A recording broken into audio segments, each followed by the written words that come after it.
नमस्कार, आप देख रहे हैं सीएनबीसी आवाज और ये है खास मुलाकात। आज बेहद खास मुलाकात महाराष्ट्र के मुख्यमंत्री श्री देवेंद्र फडणवीस से, जिन्होंने अपने कार्यकाल का पहला साल पूरा किया है इस महीने। सर, आपने हमारे लिए वक्त निकाला, आपका बहुत शुक्रिया। धन्यवाद। अगर मैं कहूं कि आपके लिए डेवलपमेंट के एजेंडा पर सबसे बड़ा सिग्नेचर प्रोजेक्ट और सबसे बड़ा सिग्नेचर अचीवमेंट इस साल के लिए क्या रहा, तो पहली चीज आप क्या बताएंगे? देखिए, मैं दो चीजों का मेंशन जरूर करूंगा। पहली चीज, हमने जो जलयुक्त शिवार ये योजना तैयार की महाराष्ट्र में। आप जानते हैं कि देश के 40% बड़े सिंचाई के प्रोजेक्ट ये महाराष्ट्र में है, लेकिन फिर भी महाराष्ट्र में 82% ड्राई लैंड फार्मिंग है, केवल 18% सिंचाई है। हमने महाराष्ट्र में वाटर कंजर्वेशन के थ्रू माध्यम से डिस्ट्रीब्यूटेड वाटर स्ट्रक्चर्स तैयार करने का कार्यक्रम हाथ में लिया, जिसमें महाराष्ट्र की टोपोग्राफी, हाइड्रोलॉजी, इसका सारा उपयोग करते हुए और हमने एक योजना तैयार की। इस योजना के तहत हमने ये तय किया कि आने वाले 5 वर्षों में महाराष्ट्र के 20,000 गांवों को हम सूखा मुक्त करेंगे और इस साल हमने 6,200 गांवों में इसकी शुरुआत की। और मुझे बताते हुए खुशी होती है कि इन 6,200 गांवों में हमने जो काम किए, 1,20,000 काम हमने किए और इसके कारण वहां पर 24 टीएमसी पानी रुका है। और 24 टीएमसी का मतलब यह है कि 6 लाख हेक्टेयर जमीन को सिंचाई मिले इतना पानी, और वो भी तब जब 50% रेनफॉल हुआ ही नहीं है, बारिश हुई नहीं है, 50% का घट है। और एक इसमें मैं बहुत मजेदार बात आपको बताना चाहता हूँ। आंकड़ा एक बड़ा मजेदार है कि अब ये इसको हमको तैयार करने को लगे 1400 करोड़ रुपया। 300 करोड़ रुपया जन भागीदारी से आए, जो देश में कभी इतना हुआ नहीं। इंटरेस्टिंग। इसमें सबसे महत्व की बात है कि अगर पुरानी सरकार से इसको हम कंपेयर करें तो 6 लाख हेक्टेयर के लिए सिंचाई तैयार करने के लिए उस सरकार को 5 से 7 साल लगते। उसका जो एस्टिमेटेड कॉस्ट होता है वो 7 से 8 हजार करोड़ रुपया होता। बिना सिंचाई घोटाले के, बिना घोटाले के 7 से 8 हजार करोड़ होता और 14,000 करोड़ रुपया खर्चा होता। बिल्कुल। तो 14,000 करोड़ का काम 1400 करोड़ में हमने किया। जो राजेंद्र सिंह राणा जी है, जिनको हम जल पुरुष कहते हैं, उन्होंने स्टॉकहोम के वाटर कॉन्फ्रेंस में ये कहा कि ये महाराष्ट्र की गेम चेंजर योजना है, और 3 महीने वो महाराष्ट्र में थे।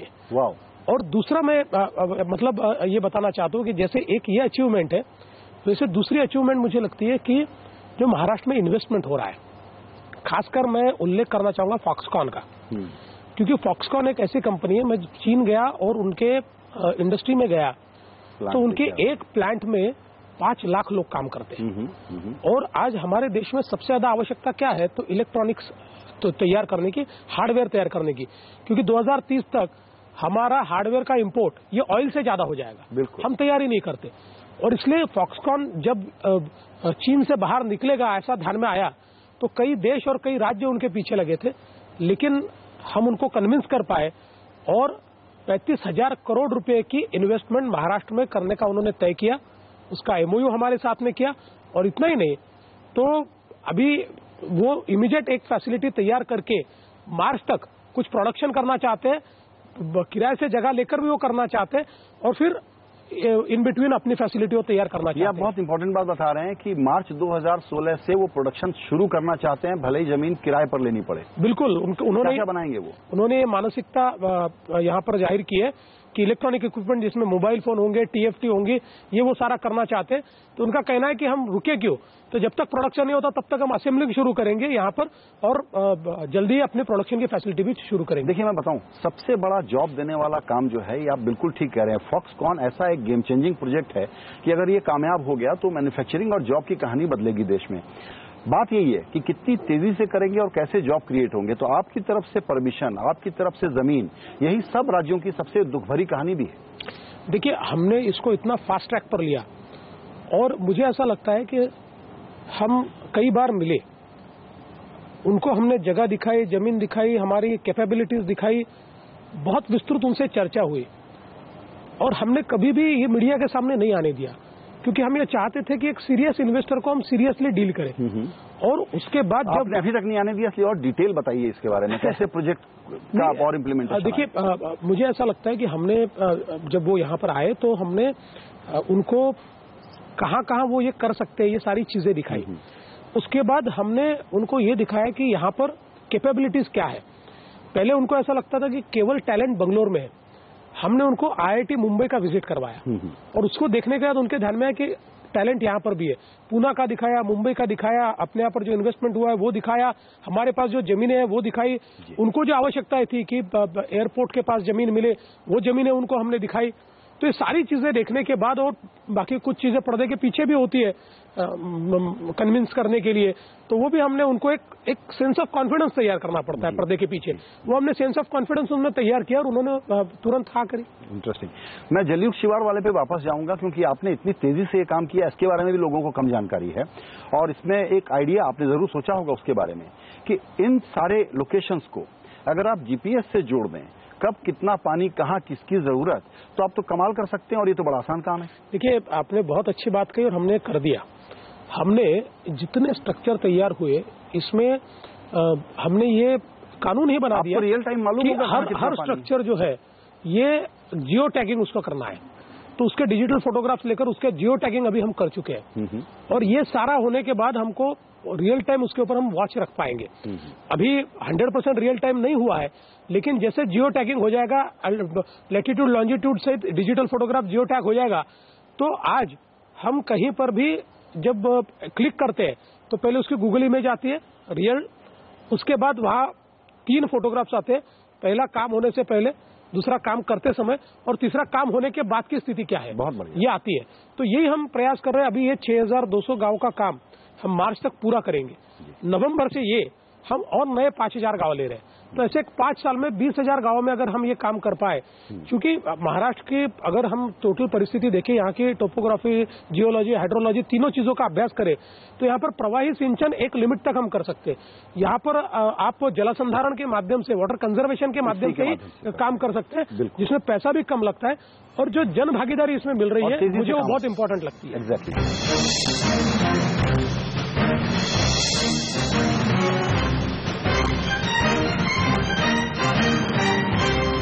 तीन प्रोजेक्ट मैं समझता हूं जो कि डिफाइन करेगी आपके कार्यकाल को, वो है न्हावा शेवा सिवड़ी वाला सी लिंक, कोस्टल रोड और एयरपोर्ट। सब में कुछ न कुछ दिक्कतें हैं और हम सब लोग इसी पर नजर रखे हुए हैं, क्योंकि एक सिग्नेचर प्रोजेक्ट अगर टेक ऑफ करता है तो उसका रिपल इफेक्ट सारी चीजों पर होता है। आप इसके बारे में एक स्टेटस रिपोर्ट देते के साथ ये बताइए कि आगे कौन सी बड़ी हेडलाइन डेवलपमेंट उसमें होने जा रही है। देखिए, तीनों प्रोजेक्ट हमने फास्ट ट्रैक पर लिए। ट्रांस हार्बर लिंक में जो अड़चने हमारे सामने थी एनवायरमेंटल क्लियरेंसेस की, जो मिटिगेशन मेजर्स अलग अलग संस्थाओं ने बताया, उसको हमने पूरा कर दिया और केंद्र सरकार को हमने भेज दिया है। कब ऑर्डर फ्लो होगा? मुझे ऐसा लगता है बहुत जल्दी होगा। उसमें ग्रीन ट्राइब्यूनल ने एक हमको स्टे दिया हुआ है, लेकिन वो भी उन्होंने कहा कि हमको प्रोजेक्ट को डिले नहीं करना है। उन्होंने कहा कि आपको जो पुराना एनवायरमेंटल क्लियरेंस मिला था, क्या वो अभी भी लागू है, इसके बारे में रीवैलिडेशन आप कीजिए। तो हम उनके सामने वो कर देंगे कि हमको अभी भी वो लागू है और नया क्लियरेंस हमको आएगा। जायका के साथ हमने टाइप किया है और उस टाइप में मैं जापान गया था, मिनिस्टर के साथ हमारा MOU हुआ, जिसमें जापान इसको पूरा फाइनेंस कर रही है, 30 साल के लिए पैसा दे रही है। तो इसमें यह तय हुआ है कि दिसंबर तक जापान की ये जो जायका है, ये सारे उसमें जितने उनके स्टडीज है उसको कंप्लीट करेंगे। उसका एक बार चार्ट उन्होंने हमको दिया हुआ है और दिसंबर में हमारे साथ वो फाइनेंशियल क्लोजर करेगी और दिसंबर के बाद मार्च तक हमको उसका टेंडर बुलाना है जी, ये हमने कह दिया। वैसे ही कोस्टल रोड में भी, कोस्टल रोड के फ्रंट पर भी ग्रीन ट्रिब्यूनल को इश्यूज है? नहीं, वहाँ ग्रीन ट्रिब्यूनल के इश्यूज अभी नहीं है। कोस्टल रोड में हमने उसका नया नोटिफिकेशन निकाल दिया। नोटिफिकेशन निकालने के बाद सजेशन ऑब्जेक्शन हो गया, उसका हियरिंग हो गया। अभी फाइनल नोटिफिकेशन किसी भी समय अगले 7-8 दिनों में निकल सकता है, जिसके निकलने के बाद ये फास्ट ट्रैक पर प्रोजेक्ट चला जाएगा। न्यू मुंबई एयरपोर्ट जो है, मैं माननीय प्रधानमंत्री जी को बहुत बधाई देना चाहता हूँ। उन्होंने प्रगति, ये जो एक राज्यों के साथ वार्तालाप शुरू किया है VC के थ्रू, वीडियो कॉन्फ्रेंसिंग के थ्रू, जिसमें राज्यों के मुख्य सचिव के साथ वो बैठते हैं, उसका इफेक्ट क्या है ये हमने न्यू मुंबई एयरपोर्ट में देखा। हमारे 8 परमिशंस कई सालों से नहीं मिल रही थी उस प्रोजेक्ट को शुरू करने के लिए। इतना हम आगे चले गए थे, पर 8 परमिशंस के लिए हम रुके थे। माननीय प्रधानमंत्री जी के एक VC से 7 परमिशन जिस दिन वीडियो कॉन्फ्रेंसिंग थी उसके दिन सुबह मिल गए और एक बची हुई परमिशन थी। प्रधानमंत्री जी ने उस VC में कंसर्न डिपार्टमेंट को पूछा, भाई क्या प्रॉब्लम है, आप क्यों नहीं दे रहे हो? उन्होंने कहा हम 8 दिन में देंगे और 7वें दिन उन्होंने उसको हमको दे दिया। तो आज वो भी बिडिंग स्टेज पर आ गया। उसका RFQ ये सबमिट हो गया, 3 बिडर्स क्वालिफाई हो गए और अभी RFP के लिए हम लोगों ने, यानी फाइनेंशियल बिड के लिए अभी उनको समय दिया हुआ है। हमारा प्रयास ये होना है कि अगले साल, मतलब ये जो आने वाला साल है, इसमें इसका काम शुरू करें और टारगेट तो यह है कि 2019 में यहां से पहली फ्लाइट फ्लाई करें। Very interesting. एक विषय जो बड़ा जटिल है महाराष्ट्र के लिए, खास करके मुंबई के लिए, जिसका संबंध रियल एस्टेट से है। डेवलपमेंट कंट्रोल रूल बने, विड्रॉ हो गए, दोबारा आना है। मुझे उसमें डर है। डर यह है कि इसको बहुत डिले कराने के लिए बहुत सारी कोशिशें होंगी, क्योंकि सप्लाई बढ़ गई तो घर बनेंगे, दाम गिरेंगे, लोगों को घर मिलेगा, और वो होगा तो जो बिक नहीं रहे हैं उनके लिए मुसीबत होगी। मुझे थोड़ा सा इसमें साजिश जैसा दिखता है। देखिए, डेवलपमेंट कंट्रोल रूल्स जो नए हैं, मूल रूप से नए डेवलपमेंट कंट्रोल रूल्स आए नहीं थे। डेवलपमेंट प्लान आया था जो महानगर पालिका ने तैयार किया हुआ था, और उस प्लान को करते समय बहुत गलतियां हुई थी। जहां पर ऑलरेडी कंस्ट्रक्शंस है वहां पर रिजर्वेशंस दिखाए गए थे, जहां रिजर्वेशन के लिए खुली जगह, जहां सड़क घर, जहां घर वहां सड़क, ऐसे कई चीजें थी।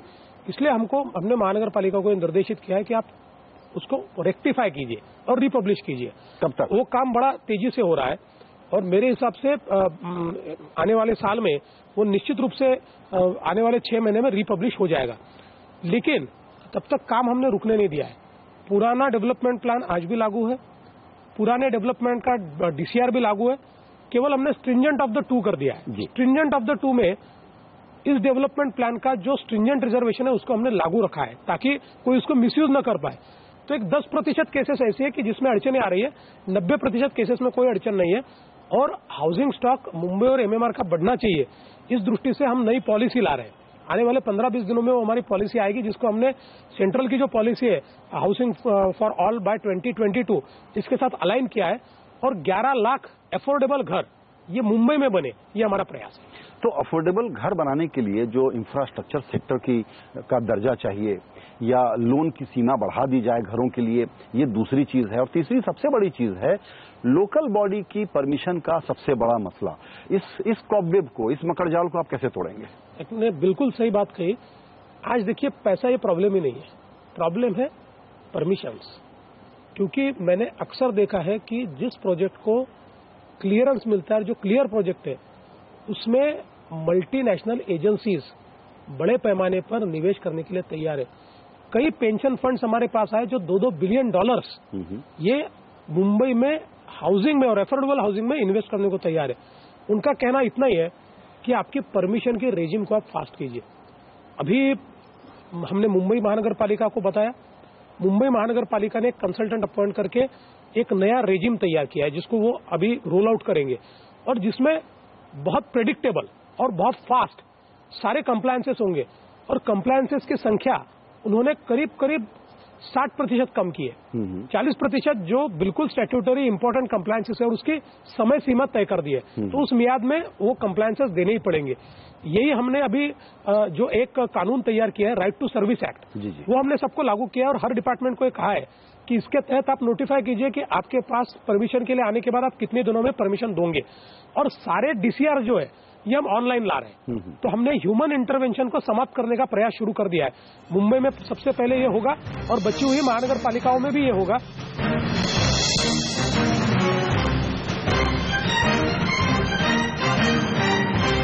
एक सवाल अब आपसे थोड़ा पॉलिटिकल साइड में जाते हुए पूछना चाहूंगा, और वो ये कि बड़ी खबर आ गई कि छोटा राजन को गिरफ्तार कर लिया गया इंडोनेशिया में।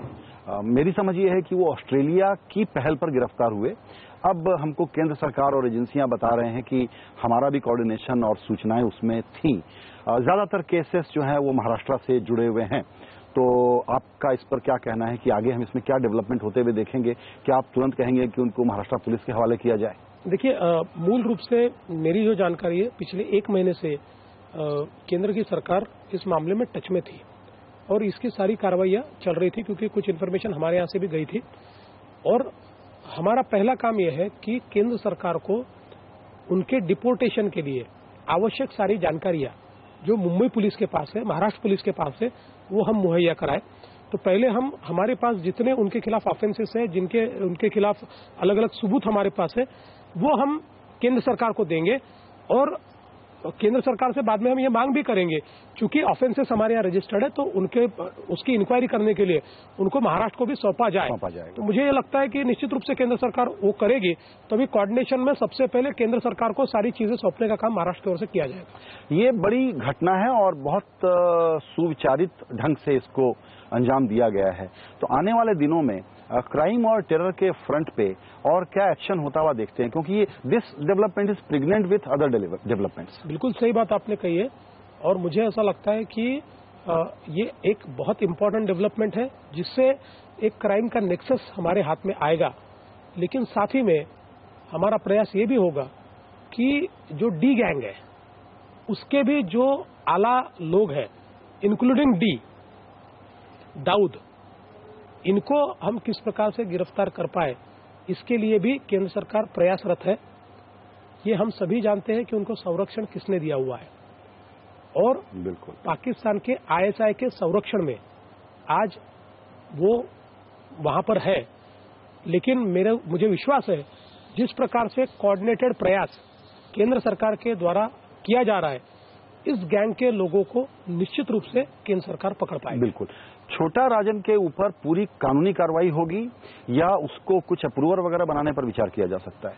देखिए, आज तो ये बहुत जल्दी होगा इसके बारे में बोलना, किन परिस्थितियों में उनको पकड़ा गया है, डिपोर्टेशन की जो ट्रीटी होगी या जो चीजें होगी उसमें क्या कंडीशन। सही बात तो यह है कि सारे ट्रायल उस पर होने चाहिए। बिल्कुल होंगे, 100% होंगे। मेरे हिसाब से तो कोई तकलीफ नहीं है ट्रायल्स होने के बारे में। लेकिन ये भी जरूर है कि कुछ बहुत महत्वपूर्ण इन्फॉर्मेशन भी उनसे मिल सकती है, जिसमें हमको इंटरेस्ट है। बिल्कुल। एक सवाल जिसको मैं ट्रिवियलाइज नहीं करना चाहता हूं, लेकिन आपके सहयोगी खुद ही उस भाषा में बात करते हैं। अब सामना क्या कह रहा है कि ये डांस ग्रुप को भेजने में 8 लाख रुपए दे दिए, जो लातूर में स्वाति मारी गई भूख से और अभाव से, उस पर पैसे खर्च नहीं करते आप? देखिए, ये कहने के लिए तो कोई कुछ भी कह सकता है। मूल रूप से सबसे बड़ा निर्णय हमारी सरकार ने क्या लिया, जो किसान है वो भूख के कारण मर रहे थे, क्योंकि हमारा किसान मोनोक्रॉप पर है, उसका एक क्रॉप फेल हो जाता है तो उसके घर में खाने को नहीं होता। हमारी सरकार ने पहले यह निर्णय लिया कि 67 लाख किसान परिवारों को हम फूड सिक्योरिटी दे रहे हैं। देश का पहला राज्य है, 3 रुपए किलो चावल और 2 रुपए किलो गेहूं हम देते हैं, और आज उसके कारण बड़े पैमाने पर किसानों को राहत मिली है। स्वाति का जो केस है वो बहुत दुर्दैवी है, लेकिन उसमें 2 एंगल है। अगर आप उसका खत पढ़े तो एक खत जो घर की गरीबी है उससे वो तंग आई हुई है, पढ़ाई का प्रेशर उसके ऊपर है। सबसे बड़ी बात यह है कि जितना कर्जा जो कोई उन्होंने उनके पिताजी ने टेम्पो वगैरह जो कुछ एक वाहन लिया था, और उसका जो कर्जा 5 लाख रुपया उनके ऊपर बैठा, जिसकी वसूली प्राइवेट फाइनेंसर कर रहे हैं, इसका एक बड़ा उनके ऊपर प्रेशर था, और उसके कारण उन्होंने आत्महत्या की है। जहां तक ये डांस ट्रूप का वगैरह सवाल है, एक वहां थाईलैंड अपने बैंकॉक में परफॉर्मिंग आर्ट्स ओलंपियाड हो रहा है, और उस परफॉर्मिंग आर्ट्स ओलंपियाड में हमारे 16 सरकारी कर्मी ये सिलेक्ट हुए, और वो मेरे पास आए और उन्होंने मुझे ये कहा कि हम सरकारी कर्मी हैं, हम प्राइवेट हॉस्पिटैलिटी ले नहीं सकते, प्राइवेट स्पॉन्सरशिप ले नहीं सकते, और ओलंपियाड में हमारा सिलेक्शन हुआ है, इसलिए सरकार की ओर से हमको मदद देनी चाहिए। सरकार की मदद देने के लिए जो हमारे यहाँ पर अलग अलग अकाउंट चलते हैं, तो चीफ मिनिस्टर रिलीफ फंड के टोटल 5 अकाउंट है, जिसमें से एक अकाउंट है जो केवल ड्रॉट के लिए, एक अकाउंट है जो जलयुक्त शिवार के लिए, ऐसे अलग अलग अकाउंट है। एक अकाउंट ऐसा है कि जिस अकाउंट में 25% यानी 60 करोड़ रुपया ये सांस्कृतिक कार्यों के ऊपर खर्चा करने के लिए रखा हुआ है। हमने पिछले 1 साल में उसमें से किसी को एक नया पैसा दिया नहीं। लेकिन चूंकि सरकारी कर्मचारी थे, ओलंपियाड में सिलेक्ट हुए थे, और उनकी बात में तथ्य था कि वो प्राइवेट हॉस्पिटैलिटी ले नहीं सकते, और ये अगर हम कह देते कि नहीं आप प्राइवेट स्पॉन्सरशिप ले लो तो ये बिल्कुल गलत होता, और इसलिए हमने नियम में बैठाकर जो दिया वो कानून में दिया। लेकिन हमने कहा कि चूंकि हमारे खुद के ऑर्डर्स थे कि अभी ऐसा किसी को हम देंगे नहीं, इसलिए हमने कहा एक स्पेशल केस हम करेंगे, और चूंकि इसमें पैसा है और वो इसके लिए यूटिलाइज किया जा सकता है, इसलिए हमने वो पैसा दिया। ये 2 चीजों को जोड़ने की कोई आवश्यकता नहीं है, और मुझे लगता है कि जिस प्रकार से इसको तूल दिया गया, बहुत गलत तरीके से इसको तूल दिया गया।